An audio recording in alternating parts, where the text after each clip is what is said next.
Alright, today we're talking about Chapter 2, Section 6, combination of functions and composite functions. So, composite functions and even combination of functions, these are all things that we've seen before, but we might not have called it what it is, right? That's about the best I got for right now. I don't want to get too rambly. Alrighty, so the domain. So we're going to start off right now with what I like to call the domain Bible. So let's get this going. So I think we need to make this nice and large. 36 is good. And we got to make it white so we can see it. And let's make it large like this. Okay, so this is super duper important. The domain Bible. Okay, so let's first the domain of every function is always, and we'll put negative infinity, positive infinity there, except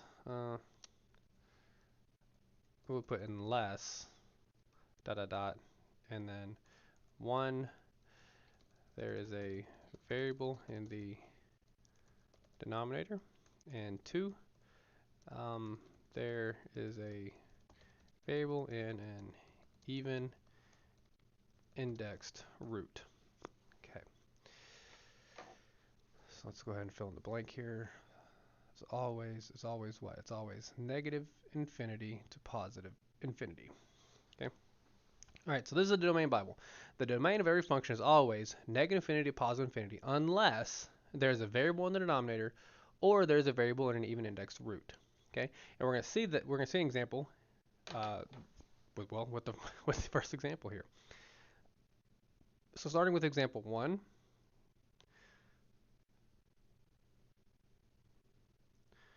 All right, so looking at A here, you're going to ask yourself 2 questions, okay? Number 1 is, do we have a variable in the denominator? Well, there's not even a denominator, okay? So obviously no. B, do we have a variable in an even indexed root? Okay, now real quickly, I don't think I've really touched on that too hard. So the square root symbol, is that right? And we know that there is an applied 2 here, which means square root, right? Now obviously if it was like a 9, then that means 9th root, right? 11 means 11th root and so forth. All right, if this right here is an even number, 2, 4, 6, 8, 10, 12, then the domain of a function is not going to be negative infinity, positive infinity, and we'll see an example of that with looks like example C and D. Okay, but anyways, back to A. There's no variable in the denominator, and there is no variable in an even indexed root. So the domain must be negative infinity, positive infinity, right? Because like I said, the domain of every function is always negative infinity, positive infinity, unless those 2 criteria. And we don't meet either of those, so it's going to be negative infinity to positive infinity. Okay. Now, the whole point of finding the domain of a function is because we need to know what values that we're allowed to use. And that's what the domain is. The domain is what values am I allowed to use, what values am I allowed to plug in. And for A, I can plug in anything I want to.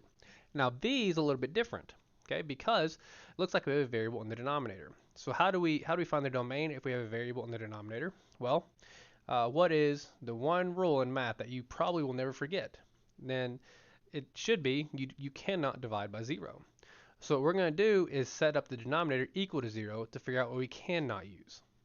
Okay, so if we set the denominator equal to 0, x squared minus 2x minus 3, we're going to set it equal to what I cannot use. All right, if we factor this, it's just 3, so it's going to be x minus 3 and x plus 1. And therefore, I get x is equal to positive 3 and x is equal to a negative 1. Okay. Now, that is not the solution to this equation. These are the values that I cannot use. I cannot use 3 or negative 1. Right? If I were to plug a 3 into this equation here. The denominator, it doesn't matter. The denominator can be any number you can possibly think of. It does not matter. Okay? And it can also be 0 too. But the denominator cannot be 0, right?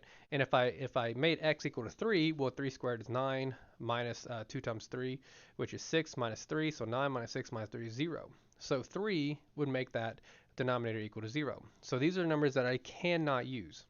So what I'm doing is I'm solving the equation for the value that I cannot use. It cannot be 0 in the denominator. So I'm just basically saying, okay, so this is what happens when I set it equal to 0. I get these values, and those are the values I cannot have. Okay, and the way we write that in interval notation would be, well, we go from negative infinity to negative 1. Let's just put it beneath it. I've got a toolbar down there, but y'all can't see it.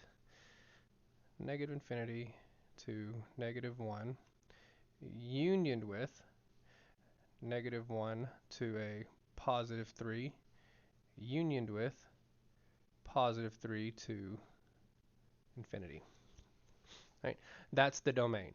The domain is I can use every single number I can possibly think of except for 3 and a negative 1. And that's what that interval notation in green is basically saying. Okay, so that's how you find the domain of a function that is that has a variable in the denominator, or this first criteria there. All right, the next one, we're going to have a variable in an even indexed root. All right, and of course c is a square root, so that's what I mean by that. So let's go ahead and do that real quick.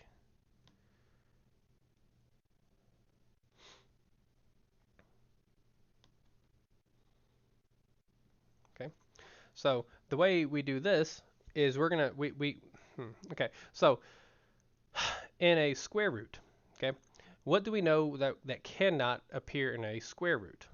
Right? Well, that would be a negative number, right? Because if we have the square root of a negative number, we have an imaginary number or a complex number, and you obviously cannot graph those. So we're going to use kind of the same line of thinking that we did in B, where we set the denominator equal to 0. All right, except for in B, we set the denominator equal to what it cannot be. For C, we're going to set the radicand, and again, the radicand is the number inside the radical.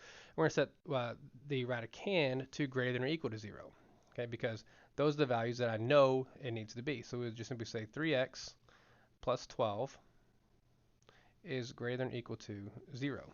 Okay, and of course, if we factor here, we can factor a 3 out. So we got factor a 3 out. We've got x plus 4 is greater than or equal to 0. And then we solve both these equations for greater than or equal to 0, and the only one that 3 is greater than or equal to 0 is always true. So we're going to have x is greater than or equal to a negative 4. Okay, now that makes sense. Okay, so let's first of all let's just do some mental math here. If we said x is greater than or equal to negative 4, okay, well let's plug in a negative 4 here. Okay, well 3 times negative 4 is negative 12. Negative 12 plus 12 is 0. The square root of 0 is 0. That's good. Okay, and of course every number on the number line that is greater than or equal to negative 4 will work, right? Negative 3 will work. Negative 2 will work, and obviously negative 3.5, negative 2.5, but negative 5 won't, right? Because well, first of all, negative 5 is less than negative 4, so it's not even part of the domain. But just to do some math here, 3 times negative 5 is negative 15. Negative 15 plus 12 is negative 3, and then we have the square root of negative 3, which is an imaginary number. So all the values that are greater than or equal to negative 4 are in the domain. Of course, we can write that rather. We can write that with a bracket here. Negative 4. Oh, the 4 is not the prettiest in the world. Negative 4 to infinity, right? That means all values that are greater than or equal to negative 4 will work in my domain. All right, now D gets a little tricky because now we have a radical and a fraction, okay? And for this one, again, we don't care what the numerator is, right? The numerator can be any number you can think of, including 0. It does not matter. The denominator cannot be equal to 0, but we also know that what's inside the radical cannot be less than 0, right? So what we're going to do is we're instead going to say, okay, so 14 that's horrible. Man, my 4s are not on point today. 14 minus 2x is greater than or equal to 0. Okay, so we're going to start out like that, just so I can show you more or less what my point is here. So we can factor 7, no, not 7. We can factor a 2 out, and we've got 7 minus x is greater than or equal to 0. Okay, and so I will have, okay, I kept it white. I will have x is less than or equal to negative x, okay, so x is less than or equal to a positive 7. Okay, so let's just stick with that for right now. X is less than or equal to a positive 7.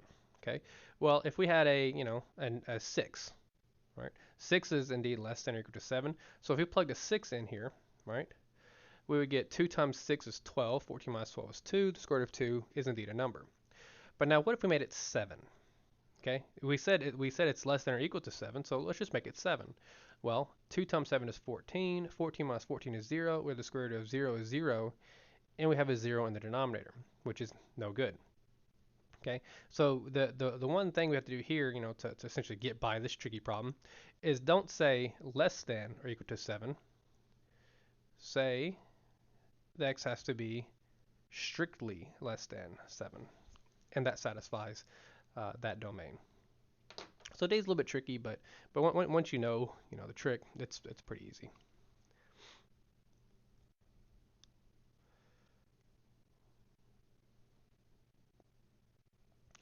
Alrighty, the algebra of functions. So the algebra of functions it looks intimidating, but it's not, because I mean it's just basically addition, subtraction, multiplication, and division. So, and let's go ahead and put the textbook's quick example up here. Okay, we'll obviously do an example, but let's just put it up here for, because I know, especially again, when I was a student, I much preferred the actual numbers over all these letters for definitions. So let's put it the other way. Yeah, let's put it the other way. There we go. Okay. So if we let f and g be two functions, the sum f plus g, the difference f minus g, the product f times g, and the quotient f divided by g are functions whose domains are the sets of all real numbers common to the domain f and g, right, are the intersection of the domain of f and g defined as below.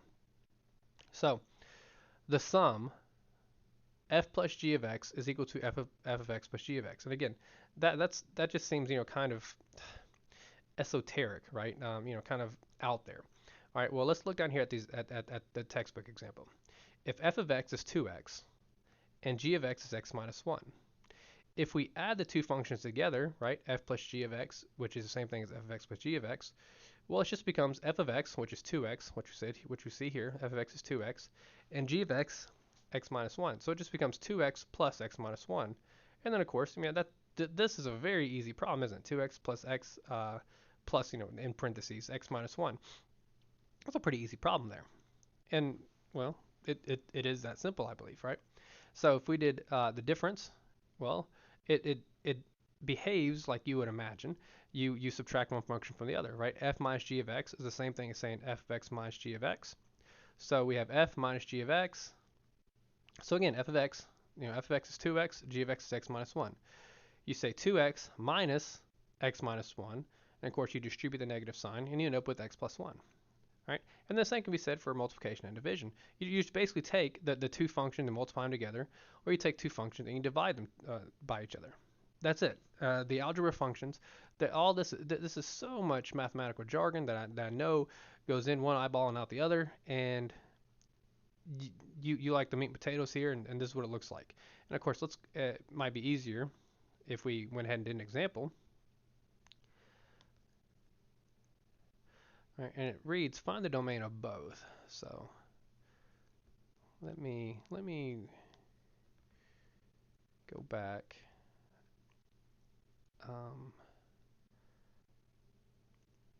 Okay, so it does say it, and I mean I kind of breezed over it.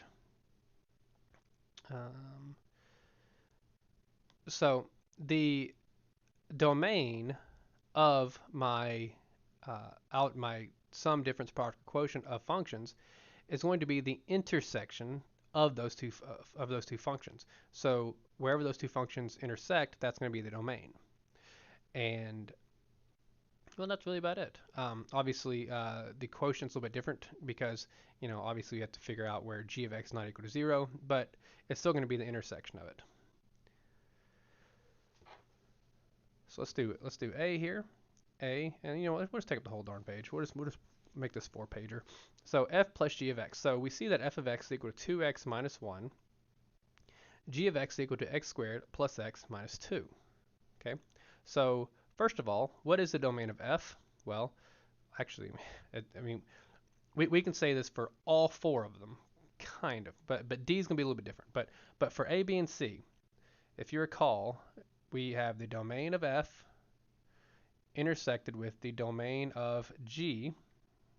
That's the domain. Okay. Well, what's the domain of f? Well, the domain of f is all real numbers, right? Because again, let's go back to our domain Bible there. Our domain Bible said the domain. Let's go back. We said that the domain of every function is always negative infinity to positive infinity unless there's a variable in the denominator or there's a variable in an even index root. Looking at this problem, f of x, there's no denominator, and there's no index. There's no even index root there, right? So the domain of a, b, and c is going to be all real numbers. Okay, so I'm just going to write this once and just be done with it. All right, but that's the domain of a, b, and c. Again, D is going to be a little different, and you'll see why here in a moment, but it's not hard. All right, so A, f plus g of x. So f, well, f is 2x minus 1. That's f.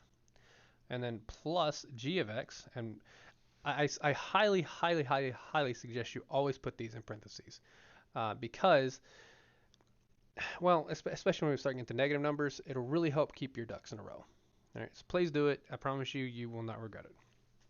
So plus x squared plus x minus 2. And of course, if we got rid of the parentheses there, we have 2x minus 1 plus x squared plus x minus 2. Combine like terms and put in descending order. We got x squared. Looks like plus 3x. Yeah, and then minus 3. All right, so that would be A. So, and I mean, well, yeah, that's it, right? You add the two functions together, and of course the domain, like I said, is the intersection, and the intersection of those two domains is written in the blue up top. So let's do B.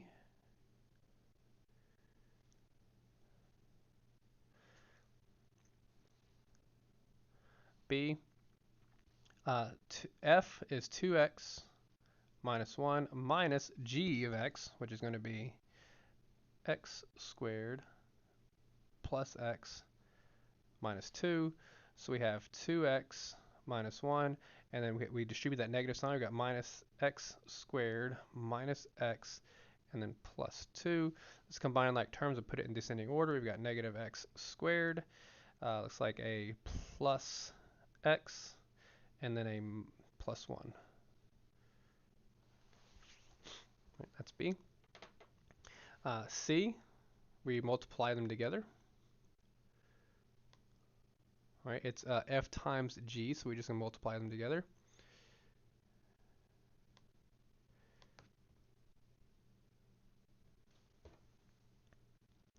We've got 2x minus 1, and then times g, which is x squared plus x minus 2.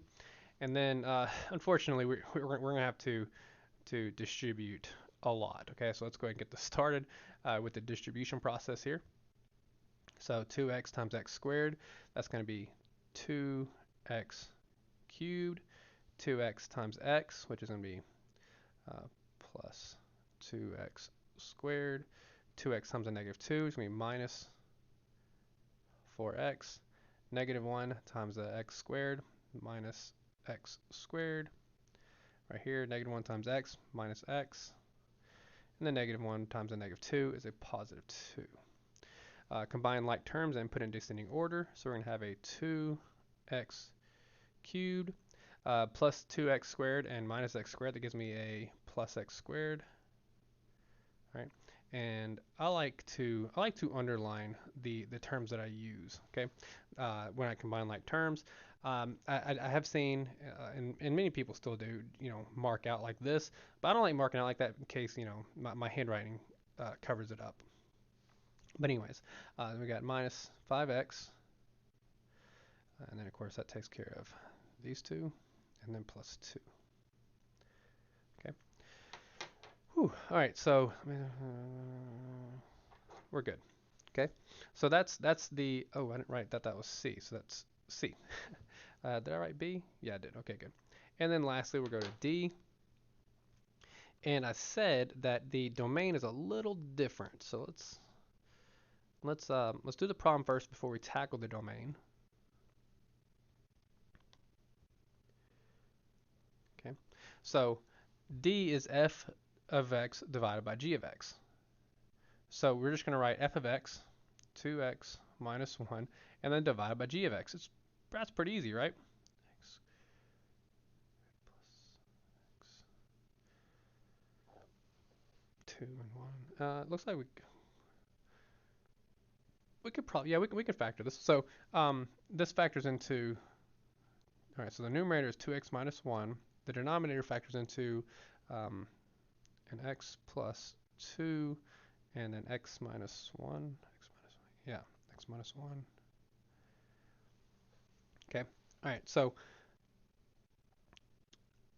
this is f of x over g of x, right? That's f of x over g of x. Now the domain is going to be a little different. Okay, here's why. The domain is going to be the intersection of my two functions, right?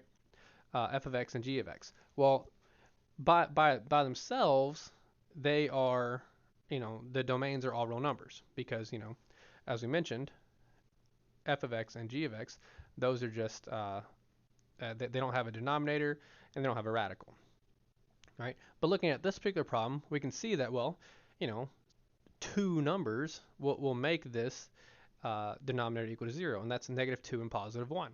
So we exclude that from the domain. So we would say for this particular problem, the domain is going to be from negative infinity to, where is it, negative 2, union with 2 to 1, union with 1 to infinity. Okay, and that would be, oh, it's supposed to be a negative 2 there. And that would be the domain of this particular function. Because again, just in a vacuum, looking at this function, we can tell, okay, well, we can't have a negative 2 or a positive 1. And sure enough, we cannot. And so that's the algebra of functions, the addition, subtraction, multiplication, division. The first three, addition, subtraction, multiplication, pretty easy. Division is also pretty easy, but you have to do one little trick, and we have to make sure that we do not have a denominator equal to 0.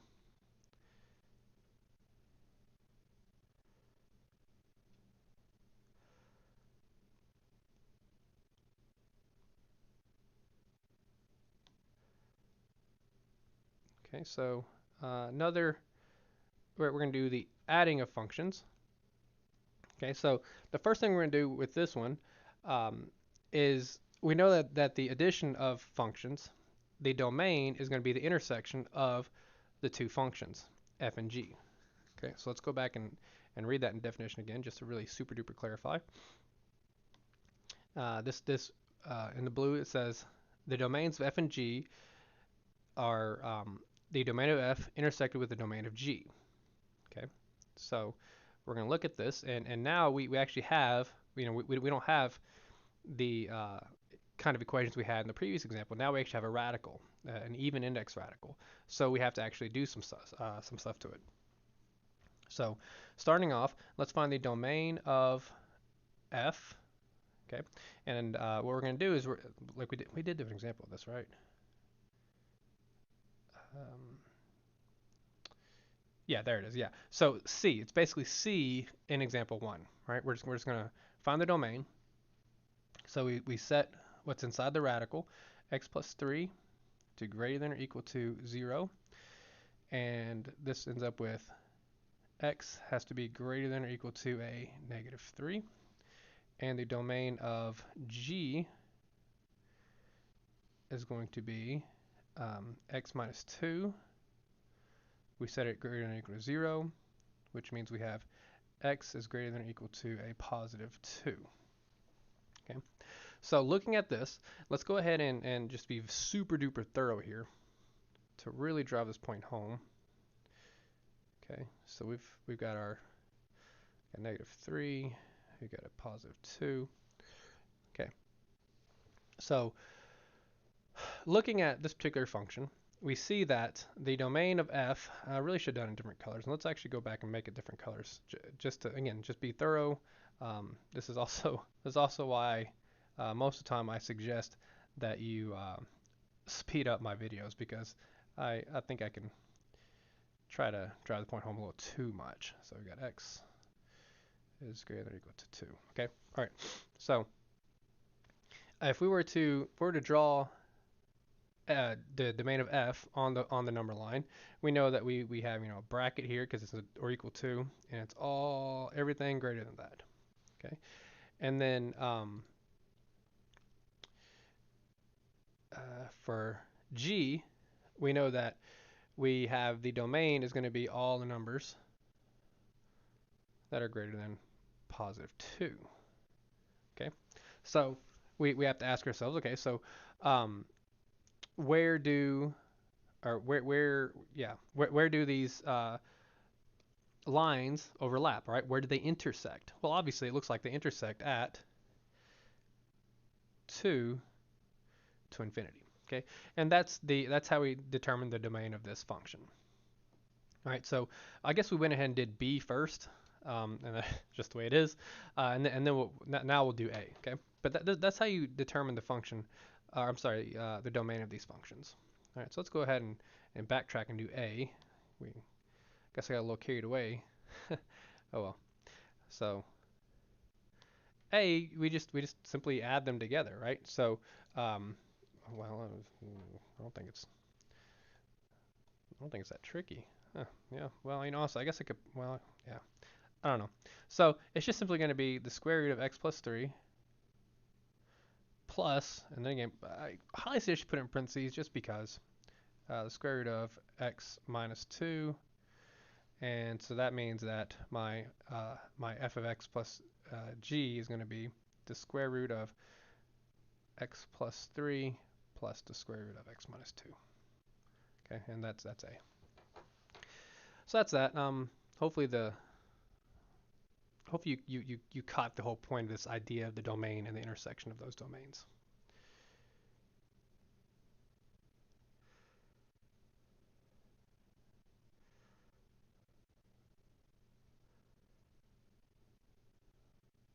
All right, so next up we're gonna have composite functions. So this is definitely one of the parts where I lose many students, because it's just one of those things. It's like, man, this is dumb. I don't want to do this, and it's gonna go in one ear and out the other.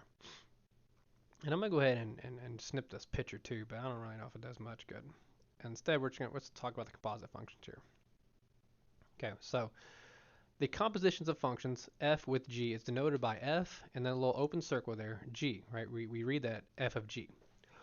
And it is defined by the equation f of g of x is equal to f of g of x, right? The domain of, let's move off to this side because I want to talk about it for a moment.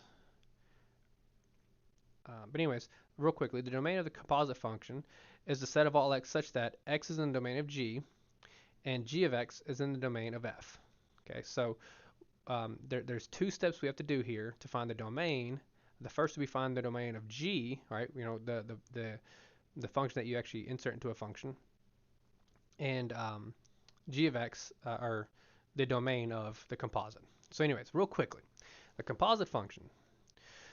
So let's say that we have, and I know that we have in the past, we might have had a problem that looked like this: f of x is equal to x minus 7. Super easy, right? All right, well, we might have been asked to evaluate the function at 3.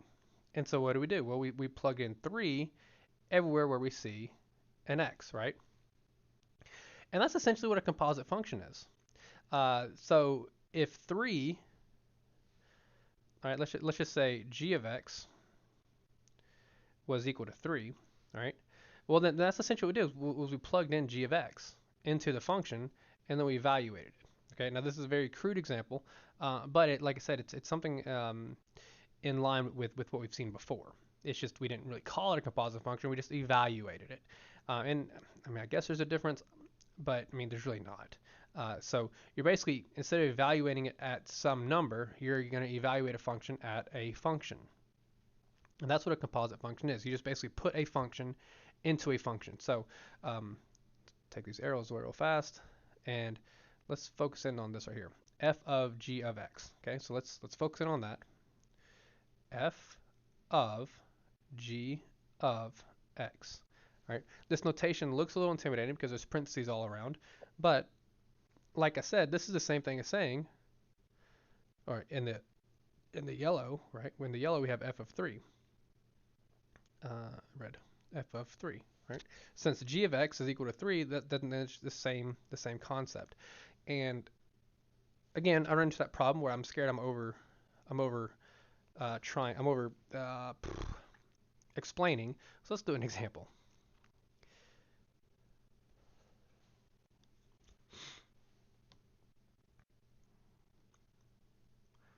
Okay, so example 5, given f of x is equal to 3x minus 4 and g of x is equal to x squared minus 2x plus 6, find each of the following. F of g of x. So if f of x is equal to, and let's actually, you know what, let's color coordinate. We'll make, let's start in blue. F of x is equal to 3x minus 4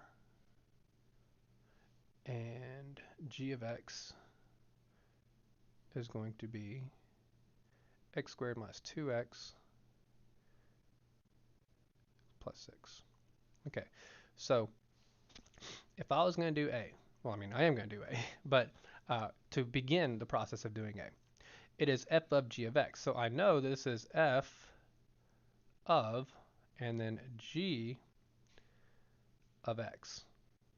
So what I'm doing, everywhere where I see an x in f of x, I'm going to plug in the g of x. Okay, so again, in the past, I might have had something like f of, again, 7. So I'd put a 7 here where x is, and we'd have 21 minus 4, which is 17. Okay, that was easy. Now we're going to be plugging in an entire function instead of a number. So the process goes like this. We write 3, and then we're going to substitute in g of x where I see x right there. So it's going to be x squared minus 2x plus 6 minus 4. Whew, okay, and then the arithmetic here, we're just going to distribute this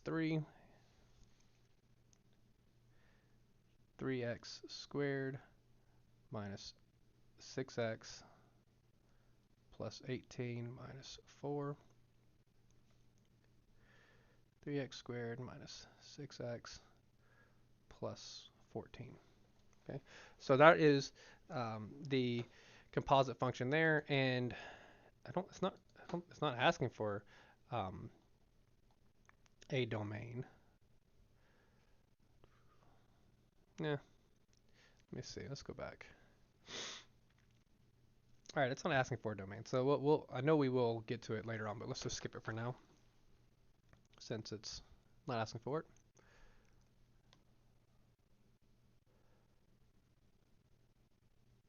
All right, so next up we're going to do g of f of x. So kind of the same procedure here. Let's go ahead and rewrite f and g again. So f of x was 3x minus 4 and g of x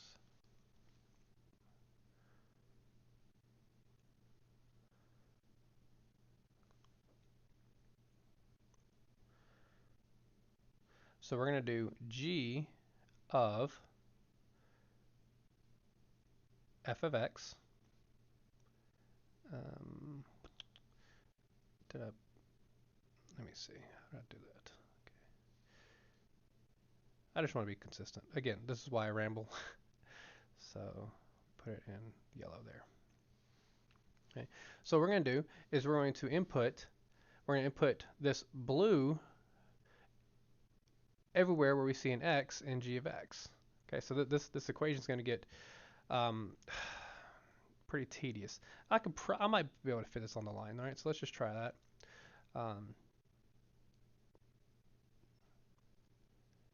Okay, so we've got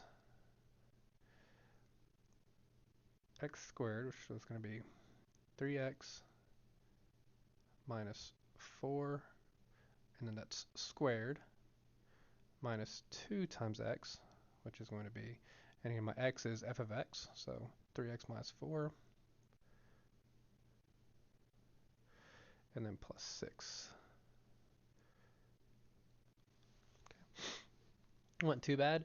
And then this arithmetic here, 3x plus 4, quantity squared, we know it's a squared, so it's going to be 9x squared, minus 2ab, so minus 8, 16, 24, minus 24x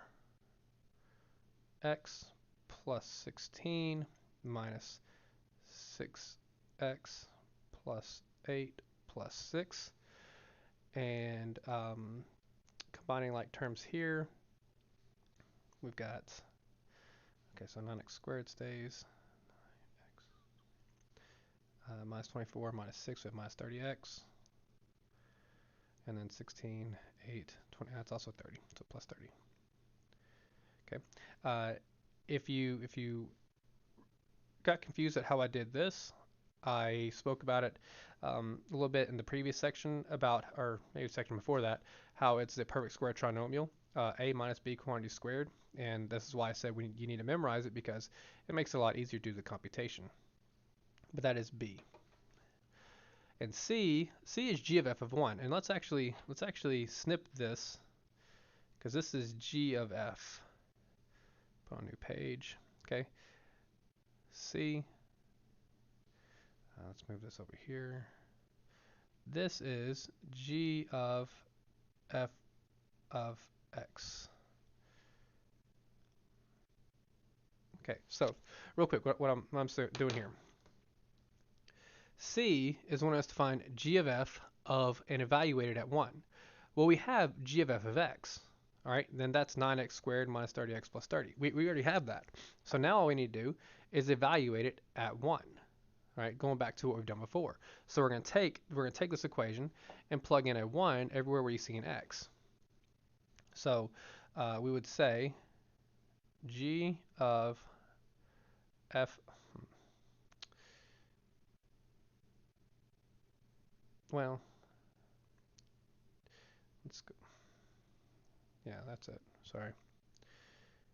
G of f of 1, then we'd plug in a 1 everywhere, so we'd say 9 and then 1 squared minus 30 times 1 plus 30.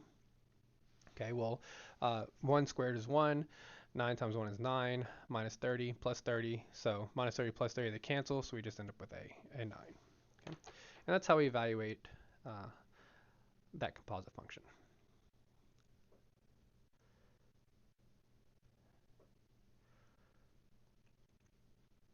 Okay, so next up we're going to have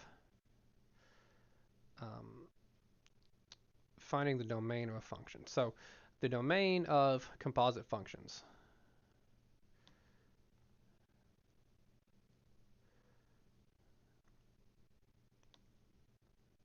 All right, one moment.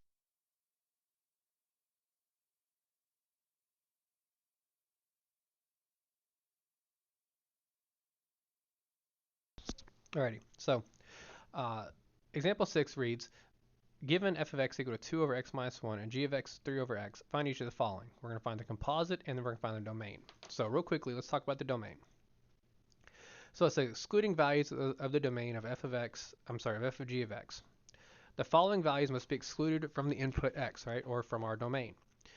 if x is not in the domain of g, it must not be in the domain of f of g. So it looks like we're going to have to figure out what the domain of g is, and then exclude it from our domain of the composite function. So any x for which g of x is not in the domain of f must not be in the domain of f of g.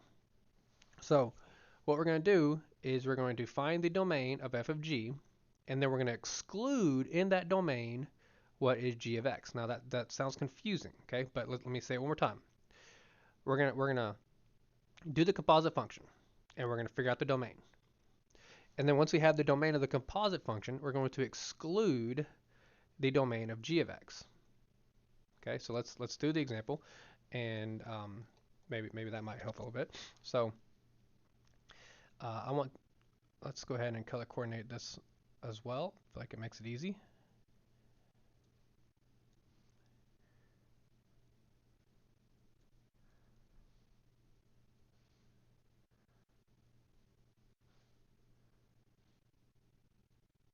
Okay, so we're looking for f of g of x. So we're going to plug in g of x everywhere where we see f of x. Okay, so f, yeah, f of g of x is equal to, all right, so my f is 2 over, and then it's x minus 1. But again, I'm replacing this x with g of x, right, which is going to be 3 over x. Okay, so we have a fraction over fraction. We don't really like that, so let's go ahead and get rid of that fraction. We're going to have to do, we're going to multiply the numerator and denominator by x. So we're going to multiply by x over x, right? I'm not changing the value of this fraction, right? Because x over x, well, that's just 1. Okay, so I'm multiplying by 1, or yeah, 1 essentially, or x over x, because I want to get rid of that x in the denominator. So by doing that, I end up with 2x in the numerator, okay, and then the denominator, right? I'm distributing, so I've got 3 x times x. The x's cancel, and then minus x. So we're gonna have 3x minus, or 3 minus x. Okay. And honestly, I probably should have written. Let's write that in green, just to really drive the point home that it's the final answer here. Okay.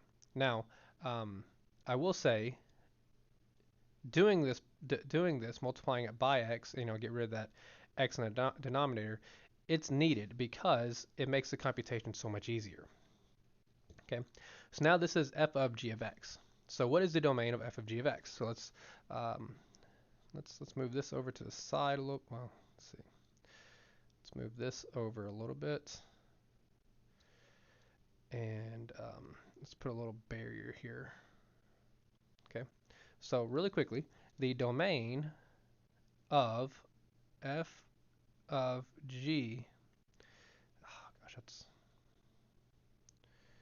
I can't draw small numbers or small precise movements there. All right, well, the domain of f of g is what? Well, it looks like I can use every single number except for 3, right? I can use every number except for 3. So the domain of f of g is going to be,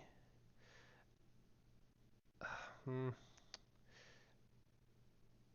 running out of room. Let's see. So negative infinity to a positive 3 unioned with 3 to infinity. Okay, and I'm scared that actually is not going to show up on the video, so let me move it off to the left here. There we go. Okay, so the domain of my composite function is every number but 3, right? Look, and that I'm looking here in the green. I can put in any number I want to, but if I put a 3 there, I get 3 minus 3 is equal to 0, and that does not work. Okay, so that's the domain of the composite function. Now I have to take out of that domain the domain of g of x. Okay, well, looking at g of x, all right, that's pretty easy. What's the domain of g of x? It looks like every number but 0. So I'm going to take 0 out of this function. I'm sorry, this domain, right? So on the number line, I got from negative infinity to positive 3, and from 3 to infinity. We cannot include 3. But we're also going to have to exclude the g of x, the g of x being 3 over x. So what is the domain of g of x? Well, it's every number but 0. So I'm going to take 0 out of this function. So let's put this in green to, again, really show it. So now that my new domain is going to be from negative infinity to 0, unioned with 0 to 3, unioned with 3 to infinity. Yeah, okay. So again, that's probably confusing, but I'm going to do it one more time. I'm going to go over it one more time just to hopefully really pound this in. You find the domain of your composite function. All right, that's pretty easy. We have my composite function here in the green. I know that I can't use a 3, so that's the domain of just simply the composite function. Okay, but I have to take out of the domain of this the domain, or exclude the values of x from g of x. And in g of x, it's 3 over x. So I cannot have a 0, so I'm going to take a 0 out of this. Okay, now if g of x is like x minus 7, well, then I'll take a 7 out. Okay, and so that's that. And I'm gonna stop trying to explain right there, because again, I just know how I am, guys. I really do. Okay, so lastly is decomposing a function. So now again, that sounds like a job, doesn't it? Okay, but it's not, because you basically, are you're doing the opposite of your composition. And I know that does sound a little difficult, but think about this. Um, this is another reason why knowing your parent function is really going to come in handy.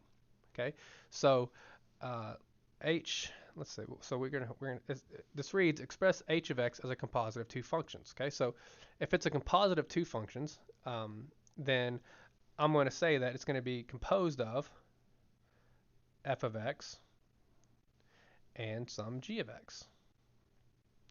Okay, and so the first thing I'm going to see is, well, it looks like it's a cube root. Okay, well, that's easy. So it's going to be a cube root of x. And then what do I put inside that cube root? Well, I'm going to put x squared plus 1. And now, if we were to do f of g of x, and let's just go ahead and do that for, we have plenty of time. F of g of x, right? Well, then that becomes the cube root of, and then what is g of x? Well, it's just going to be x squared plus 1, which is exactly what we see here. Okay, and that's just the decomposing of functions. You've done it before, but you didn't call it decomposing functions. Anyways, that concludes today's lecture.